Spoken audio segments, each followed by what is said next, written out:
और आइए अब रुक करते हैं TV9 सत्ता सम्मेलन महाराष्ट्र का, जहां इस वक्त महाराष्ट्र विधानसभा स्पीकर और कोलाबा से बीजेपी उम्मीदवार राहुल नार्वेकर मौजूद हैं। उनसे बात कर रही हैं सुमेरा खान।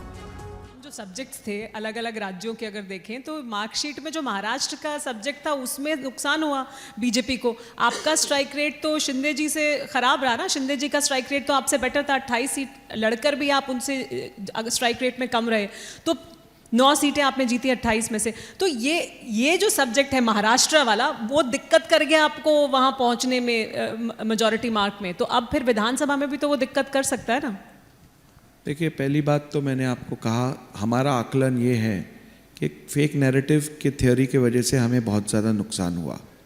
इसमें कोई शंका नहीं है कि जितना यश हमें अपेक्षित था उतना हमें मिला नहीं, लेकिन लोकसभा का परफॉर्मेंस विधानसभा में रिपीट होगा, ये मैं आपको यकीन के साथ कह सकता हूँ।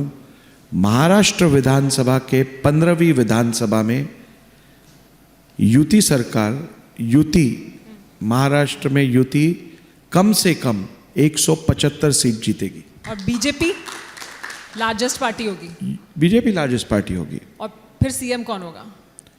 सीएम तो अभी हमारे पास एक प्रोसेस रहता है, हम नॉर्मली टीवी शोज में ये तय नहीं करते कौन सीएम होगा। नहीं, नाम मत बताएं, वो आप तय करिएगा अपनी प्रोसेस के तहत, लेकिन बीजेपी का सीएम होगा ना। नहीं, ये तो हम अलायंस में फाइट कर रहे हैं। ये हमारे सभी वरिष्ठ नेता जो है, पार्लियामेंट्री बोर्ड जो है, वो निर्णय लेगी। नहीं, क्योंकि 2014 के बाद से जब 122 सीटें आपने जीती तो मुख्यमंत्री आपका हुआ। 2019 में मुख्यमंत्री पर ही आप सहयोगी से अलग हो गए, मुख्यमंत्री आपका बनना चाहिए इस बात पर।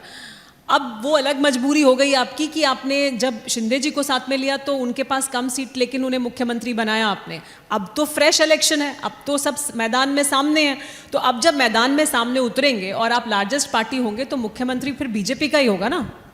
पहली बात तो मैं आपको स्पष्ट रूप से बताना चाहूँगा, 2019 के बाद, चुनाव के बाद 14वीं विधानसभा में हमने किसी को भी नहीं छोड़ा।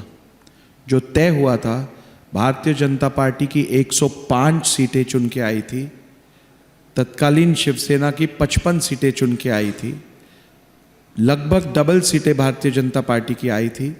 और चुनाव के पहले भी भारतीय जनता पार्टी और शिवसेना में ये तय था कि मुख्यमंत्री भारतीय जनता पार्टी का बनेगा। जब आदरणीय मोदी जी ने देवेंद्र जी के नेतृत्व में अगली सरकार बनेगी ये रैली में कहा था, उसी मंच पे उद्धव ठाकरे बैठकर ताली बजा रहे थे। ये पूरे विश्व ने देखा है, पूरे देश ने देखा है और राज्य ने भी देखा है। नहीं, हम पीछे की बात कर ही नहीं रहे, हम तो आगे की बात कर रहे हैं कि अब फ्रेश स्लेट है, फ्रेश इलेक्शन है। तो अब एकनाथ शिंदे जी के नाम पर आप चुनाव लड़ रहे हैं या देवेंद्र फडणवीस के नाम पर? मुख्यमंत्री का नाम कौन है? ये चुनाव हम गुड गवर्नेंस के ऊपर लड़ रहे हैं, ये चुनाव हम डेवलपमेंट के ऊपर लड़ रहे हैं, ये चुनाव हम प्रभावी नेतृत्व के नाम पे लड़ रहे हैं।